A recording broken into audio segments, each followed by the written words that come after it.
దివ్యాత్మ స్వరూపులారా, అహం బ్రహ్మాస్మి మంత్రోయం మృత్యుపాశం వినాశయేత్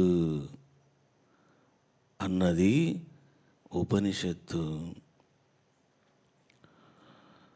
మరణాన్ని ఎవడు జయిస్తాడు, ఎవడు దాటుతాడు అన్నప్పుడు దానికి ఏమిటి తరుణోపాయం అనే విషయానికి మహర్షి చెబుతూ ఉన్నాడు. అహం బ్రహ్మాస్మి మంత్రోయం, నేనే పరమాత్మను, నేనే పరబ్రహ్మ స్వరూపాన్ని అన్నటువంటి దివ్య స్థితిలో నీవు నిలబడాలి. లోకములో దైవ నియతి ప్రకారము పుట్టినవాడు చనిపోక తప్పదు, వాడు ఎవడైనా సరే. మృత్యుపాశము, పాశము అంటే బంధము, తాడు అని అర్థం. మృత్యుపాశము అని అంటే ఒకనాడు అందరి దగ్గరికి ఆ తాడు వస్తుంది, దాన్ని యమపాశము అని అంటారు. వాడు చనిపోయాడురా అని అంటారు. ఎప్పుడైతే ఆయుష్ తీరిందో యమధర్మరాజు దూతలను పంపిస్తాడు, ఆ జీవుడిని పట్టుకొని రండి అంటాడు. ఎందుకు అలా వస్తారు అని అంటే, జీవుడు తనకు తానుగా నరకానికి కానీ స్వర్గానికి కానీ వెళ్ళలేడు. అందువలన దైవదూతలు వస్తారు, యమదూతలు కూడా వస్తారు. చనిపోయిన ప్రతి మనిషి దగ్గరికి ఈ రెండు రకాల దూతల్లో ఎవరో ఒకరు వస్తారు. స్వర్గానికి పట్టుకెళ్ళాలంటే వాడు డైరెక్ట్గా స్వర్గానికి వెళ్ళలేడు, దూతలు వచ్చి తీసుకెళ్తారు. ఎన్నెన్నో లోకాలను అంతరిక్ష లోకాల్లో దాటుతూ వెళ్తాడు జీవుడు. దాన్ని మృత్యుపాశము, యమపాశము అని అంటారు.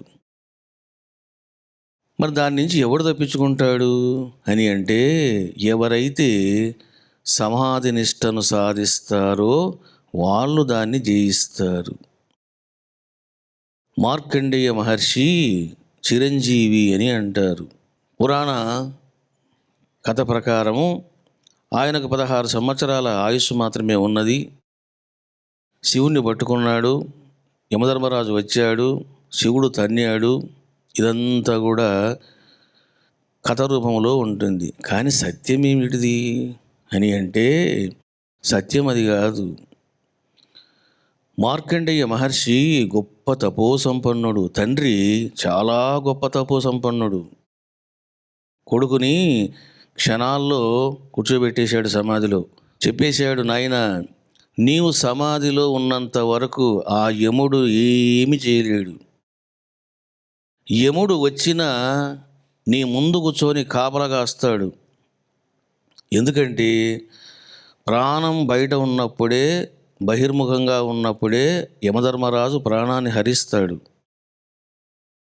ఎప్పుడైతే ప్రాణము సమాధిలో ఉన్నదో యమధర్మరాజు వెయిట్ చేయాల్సిందే. నా ధర్మం పోతుంది, నేను ధర్మరాజునే, అక్కడ ధర్మం కూడా పనిచేయదు, పవర్స్ కూడా పనిచేయవు. బికాస్ ద జీవ ఇన్ సమాధి. జీవుడు సమాధిలో ఉన్నప్పుడు యమధర్మరాజు కూడా ఏం చేయలేడు, వెయిట్ చేయాల్సిందే. ఎంతవరకు? కళ్ళు తెరిచేంత వరకు. కళ్ళు తెరిచాడా పట్టుకుంటాడు. అందుకే మార్కండేయ మహర్షి ఏం చేశాడు? సమాధి నిష్టలో ఉన్నాడు. ఇది నిగూఢమైనటువంటి రహస్యం. అందుకే శాస్త్రం చెబుతుంది, ఎందుకురా ఊరికే సాకారం సాకారం అని దేవతల్ని పట్టుకుంటారు, నిరాకారం పట్టుకోండి. కైవల్యము, బ్రహ్మానంద పరమసుఖము, రసామృతము మీకు లభించాలి అని అంటే నిరాకార సాధన చెయ్యండి, సాకారాన్ని విడిచిపెట్టండి అని ఎన్నో ఉపనిషత్తులు చెప్పడం జరిగింది. వేదములో ఉన్నటువంటి బోధంతా ఏమిటిది అని అంటే, సాకార ఆరాధన వేదములో లేదు. ఇవన్నీ కూడా కలియుగములో పుట్టినవి. వేదములో చెప్పబడినటువంటి డైరెక్ట్ ఆరాధన, సూటైన ఆరాధన ఏమిటిది అని అంటే, ఓన్లీ నిరాకార ఆరాధన. మరి యజ్ఞాలు, హోమాలు, యాగాదులు, మంత్రాలు, విభిన్న దేవతలు ఇవన్నీ ఏమిటివి అని అంటే చిత్తశుద్ధి కోసము, ప్రక్షాళనం కోసము అవి విధించబడ్డాయి అంతే. యజ్ఞయాగాదులు చేయడమే వేదం యొక్క హృదయం కాదు. యజ్ఞయాగాదులు దేనికోసము అని అంటే నీకు స్వర్గం కావాలన్నా అయితే యజ్ఞం చేసి స్వర్గానికి వెళ్ళు. నీకు పుణ్యం కావాలన్నా అయితే యజ్ఞం చేసుకో. నీవు దేవతను చూడాలనుకుంటున్నావా, if you want to talk with him, యజ్ఞం చేయి. ఈ రకంగా యజ్ఞయాగాదుల ప్రస్తావన వేదములో చెప్పబడిందే కానీ అదే అంతిమ లక్ష్యము కాదు. అందుకే ఎన్నో ఉపనిషత్తులు ఏం చెబుతున్నాయి? నిరాకార ఆరాధన చెయ్యండిరా అని చెప్పడం జరిగింది. నేను ఎందుకు ఇవన్నీ తీసేసాను? పూజలు, హారతులు ఇవన్నీ దేనికోసం అని అంటే అవన్నీ దాటాలి. నేను దాటాలి అనుకున్నా వీళ్ళు విడిచిపెట్టారు. చూడండి, ఫోటోలు పెట్టకండి రా అన్న ఫోటోలు పెడతారు. ఏమనంటే బాగుండదు స్వామి షూటింగ్లో, సరే పెట్టండి. చూసారా? అంటే ఇవన్నీ దాటినప్పుడే వాడు లోపల కూర్చుంటాడు. అందుకే ఉపనిషత్తు ఏం చెబుతుంది? నిరాలంబం సమాశ్రిత్య సాలంబం విజహాతి యః స సన్యాసి చ యోగి చ కైవల్య పదం అశ్నుతి. ఇది ఉపనిషత్తు చెప్పినటువంటి మంచి మాట. ఏం చెబుతూ ఉన్నది? అసలు ఎవడు నిజమైన సన్యాసి, ఎవడు నిజమైనటువంటి యోగి అనే విషయాన్ని నిరాలంబోపనిషత్తు చెబుతూ ఉన్నది. ఏమంటున్నది? నిరాలంబం సమాశ్రిత్య. నిర్ ఆలంబం అంటే నిరాకార స్వరూపాన్ని పట్టుకో.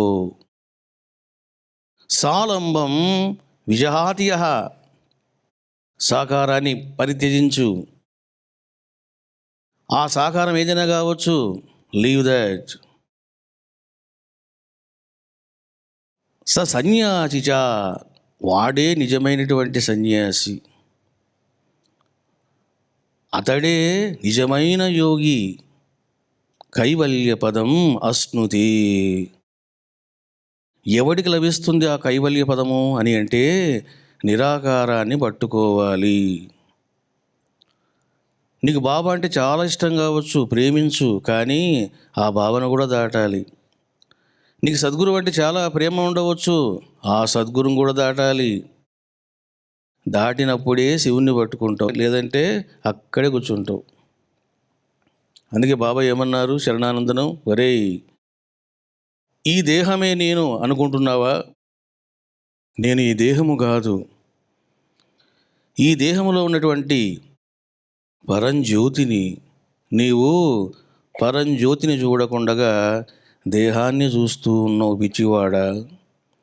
దేహాత్మభావాన్ని త్యజించు అని చెప్పడం జరిగింది. కాబట్టి ఎవడు నిజమైన సన్యాసి, యోగి అని అంటే నిరాకారాన్ని పట్టుకోవాలి. సాకారాన్ని పట్టుకున్నవాడు సన్యాసి కాదు అన్నది ఉపనిషత్ ఆంతర్యం. మరి ఏమిటి ఇందులో ఉన్న కీలకము అని అంటే సాకారము దేనికి సంబంధించింది? మాయకు సంబంధించింది. మాయ అంటే ఏమిటిది? భ్రమను కలిగించేది, లేకపోయినా ఉన్నట్లు కనిపించేది. ఎప్పుడైతే నీకు సాకారం నువ్వు పట్టుకున్నావో, దేన్ని పట్టుకున్నావు? మాయను పట్టుకున్నావు. సన్యాసి అంటే ఎవడు? త్యజించినవాడు. దేన్ని త్యజించినవాడు? మాయను త్యజించినవాడు. అది సన్యాసి అంటే త్యజించినవాడు. దేన్ని త్యజించినవాడు? పిల్లల్ని, భార్యను, సుఖాలను, భోగాలను, ఇవి కాదు. మాయను త్యజించినవాడు. మాయ ఉంటేనే ఇవన్నీ ఉంటాయి. ప్రపంచం ఉంటుంది, మనుషులు ఉంటారు, విషయాలు ఉంటాయి, వస్తువులు ఉంటాయి, మమతాను రాగాలు ఉంటాయి, సంగత్వం ఉంటుంది, వికారాలు ఉంటాయి. ఇఫ్ దెర్ ఈజ్ నో మాయ, ఏం లేదు. అందువలన ఉపనిషత్తు చెప్తున్నది నిరాలంబం సమాశ్రిత్య సాలంబం విజహాతి యః స సన్యాసి చ యోగి చ కైవల్య పదం అశ్నుతే. చూశారా? నీకు ఎలాంటి పదం లభిస్తుంది?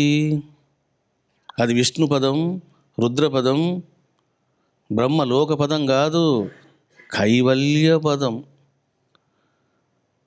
బ్రహ్మానంద పరమసుఖాన్ని నిరంతరము నీవు ఆస్వాదించేటువంటి, రమించేటువంటి అటువంటి దివ్య స్థితి నీకు కలుగుతుంది నాయన. ఇక నీకు దుఃఖము లేదు, మరణము లేదు, మనసు లేదు, బుద్ధి లేదు. ఆనందమే నీవుగా, పరంజ్యోతి నీవుగా ప్రకాశిస్తూ ఉంటావు అని ఉపనిషత్తు చెప్పడము జరిగింది. ప్రతి మనిషికి ఒక దైవం పట్ల, ఒక గురువు పట్ల ప్రేమ, అనురాగం ఉంటాయి. ఇవన్నీ ఉంచుకోవాల, తప్పులేదు. కానీ అదియే పరమార్థము కాదు, అదియే గమ్యము కాదు. ఏం చేయాలి? దాటడానికి ప్రయత్నం చేయాలి. నేను దాటనండి అని అంటే ఏమవుతుంది? నువ్వు అక్కడే ఉంటావు. డిగ్రీ ఎంతకాలం చదువుతావు? మాస్టర్ డిగ్రీ చేయాలి. నేను డిగ్రీ చదువుతాను ఎంతకాలం చదువుతావు? అయిపోయింది 4 ఏళ్ళు. 4 ఏళ్ళు అయిపోయింది, డిగ్రీ అయిపోయింది. Next you have to go to the upper levels. Master degree చేయాలి. ఈ విధంగా ఎన్నెన్నో సోపానాలు ఉంటాయి. కాబట్టి నిరాకార సాధన ఉత్కృష్టమైనటువంటిది. నీవు నిరాకార సాధన చెయ్యాలి అనేది నువ్వు బాగా తెలుసుకోవాలి. ఇప్పుడు మనము ఆ సాధనలోకి వెళ్తూ ఉన్నాము.